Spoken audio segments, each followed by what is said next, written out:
PSM Makassar terus mematangkan latihan, walau Liga 1 2022-2023 belum memiliki jadwal pasti bergulir. Latihan digelar di lapangan Syekh Yusuf Kabupaten Goa Selasa 8 November 2022. Sejauh ini ada 3 opsi tanggal dilanjutkannya kompetisi, yakni 18 November, 25 November, dan 2 Desember 2022, namun belum diputuskan resmi.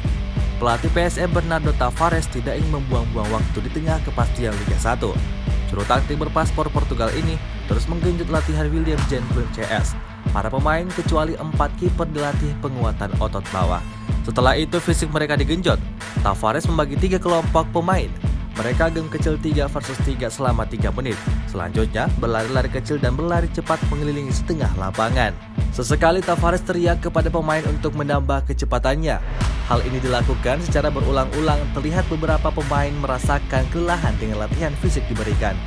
Kemudian game mini internal pemain dibagi menjadi 4 kelompok saling berhadapan. Durasi game 5 menit, di sini para pemain menjalankan pola penyerangan dan bertahan. Lalu para punggawa Laskar Pinisi dilatih finishing akhir.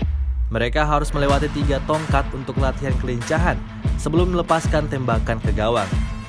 Di latihan lapangan Syekh Yusuf, bek sayap PSM Yance Sayuri masih belum bergabung di latihan.